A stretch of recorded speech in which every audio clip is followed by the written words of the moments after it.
There's a village called Kolugo, forgotten by most maps, where the wind whistles too sharply, and shadows stretch longer than they should.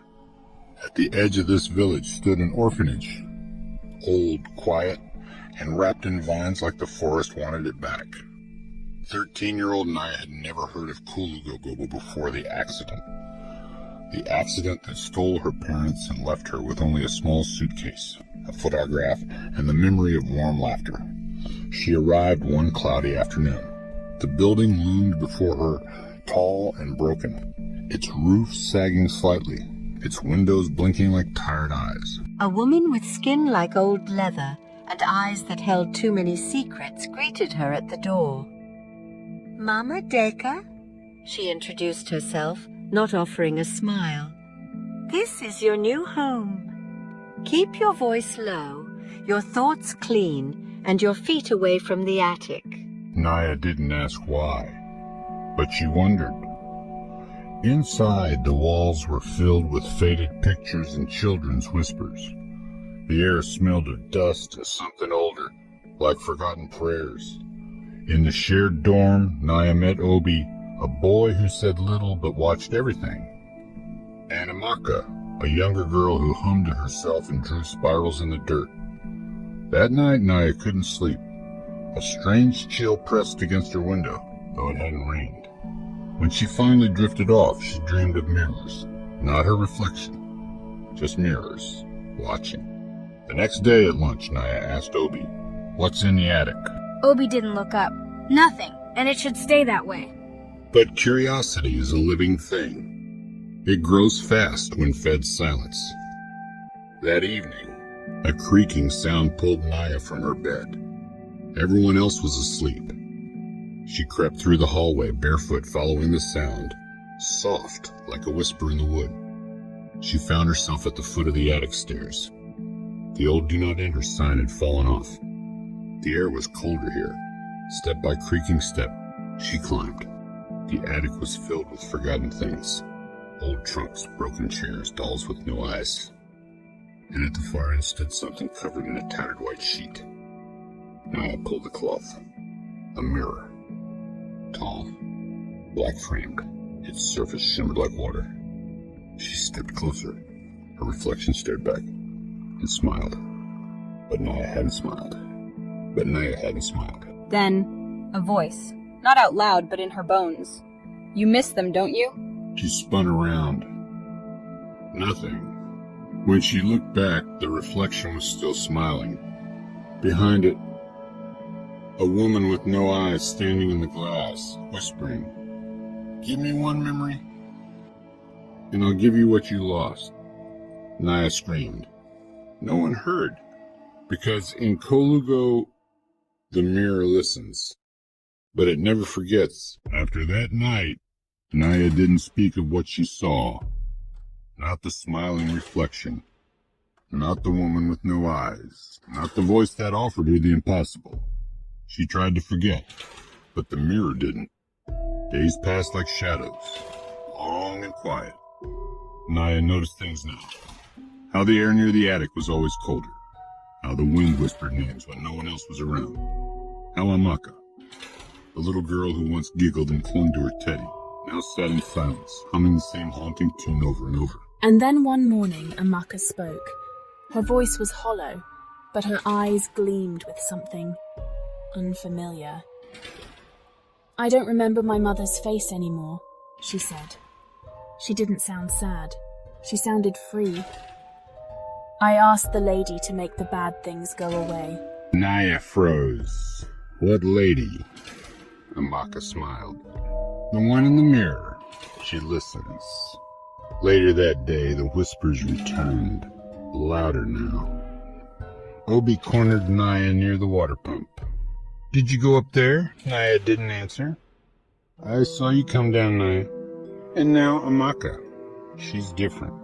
Naya looked toward the attic window. "She asked for something," she whispered.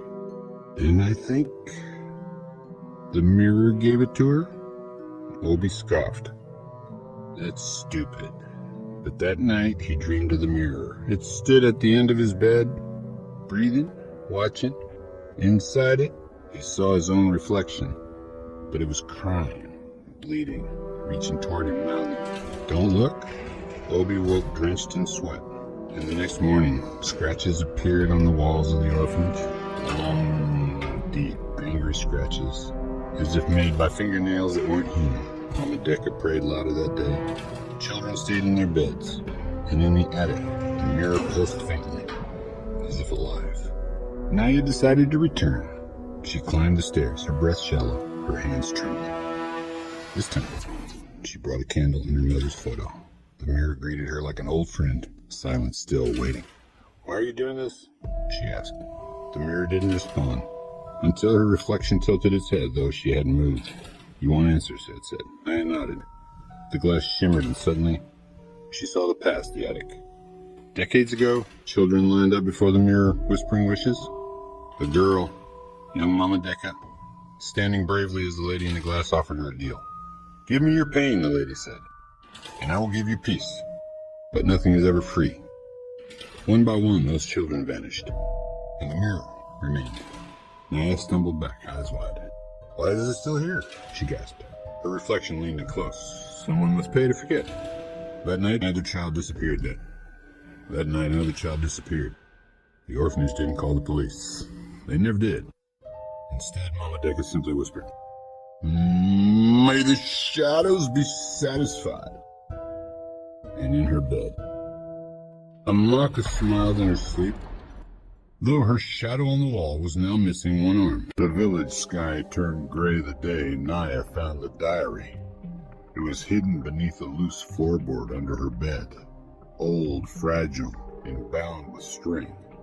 The name on the front, Ayo Decca, 1957. Mama Decca. Inside were shaky lines of ink, some smudged with tears, others scratched so hard the paper tore. The words felt alive, like they had waited decades to be read. The mirror speaks when the heart is broken. It shows you what you miss most, and then it takes something in return. I gave it my sorrow. I lost my brother that night. Naya's hands trembled. Mama Decca had been a child here once, just like her. She had made a deal. Downstairs, the air was heavier. The children were quieter. The orphanage creaked like it was tired of holding secrets. Obi stopped her near the dining hall. "I saw something last night," he said. "In the hallway. A shadow. Shots up dance for so shoot. There's something. Very self-fatal, fragrance, peace. She's saw something last night. Well, somebody doesn't let them be the but I'll be the take you up this one, don't shit like this one, don't they are going to say first yet. Surrendered. That's all. I thought I did not get that, but I did that to make it right there, and I thought I did try it. And I didn't go here. They said, so far.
No one asked where Obi went.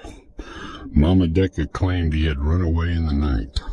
The children believed her because it was easier than the truth. But Naya knew. She had seen his reflection alive inside the mirror. He wasn't gone. He was trapped. She stopped sleeping. She stopped eating.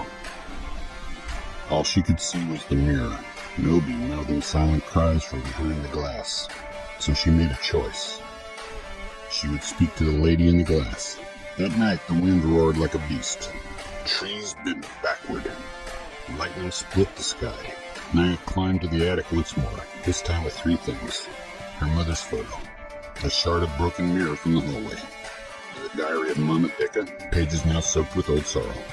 She stood before the mirror, candlelight flickering. Show yourself. The glass shimmered. The lady appeared. She wore a dress made of smoke. Her face had no eyes, only hollows filled with stars. Her voice was velvet and ash. You came to bargain, she said. Naya stepped forward, trembling. Let him go. The lady smiled. The boy entered willingly. All trades are sacred. But perhaps I can offer you something instead. Naya rippled.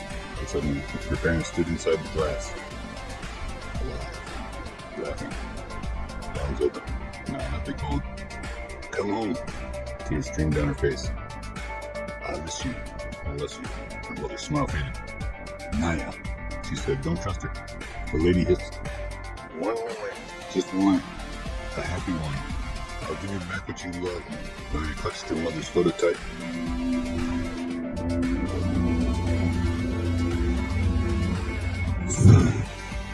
The lady's done it. I admitted it.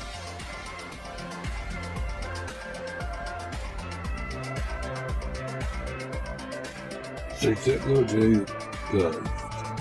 Thanks.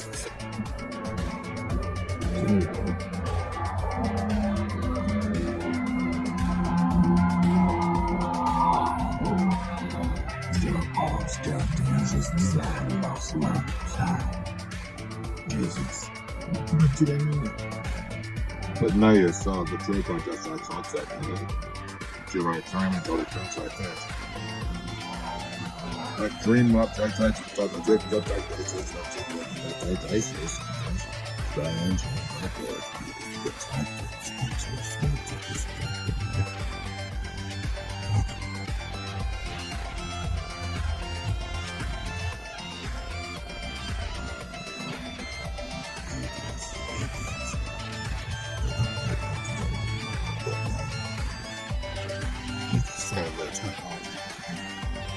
you will serve square. You will serve it in there. You will feel feelings proper. Then you'll know me feel. Then you will serve square. Then you will go for real.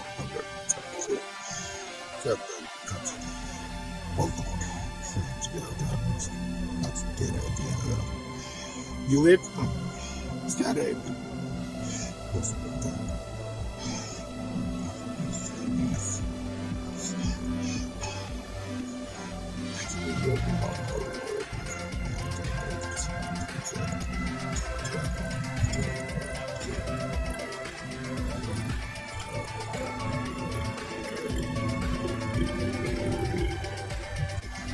The late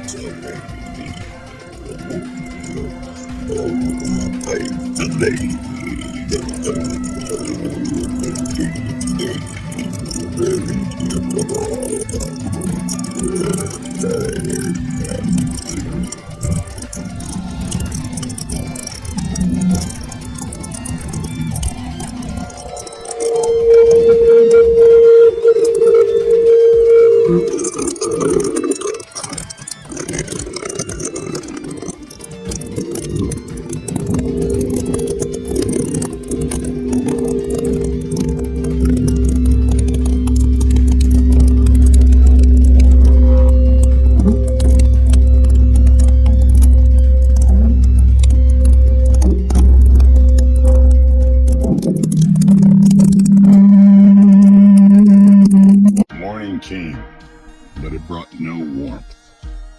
The sky over Kolugo was the color of old bone. The birds didn't sing. Not a single child laughed that day. Naya sat by the cracked mirror in the attic, waiting. The lady was gone, but the mirror was not dead. Its surface twitched, like it was dreaming or healing. Naya whispered, "I broke your face. Why are you still here?" The mirror didn't answer, but deep inside it something shifted. A heartbeat. That night, the nightmares returned. This time, not just for Naya. All the children dreamed the same dream. A girl made of glass walking through the hallways, calling out their names, asking to be let in. Naya went to Mama Deka. The old woman looked smaller now. Her hands shook. Her voice cracked. I thought I had buried it. I thought if I kept feeding it, giving it to broken ones, it would stop. You fed it. Naya asked, horrified. I made a deal once, and it never let me go. I was a child like you. I wanted peace. I gave up my guilt. And in return, I became its servant, and I stepped back. But now it's free again, Mama Deka said, tears in her eyes. Because you cracked the cage, but didn't destroy it.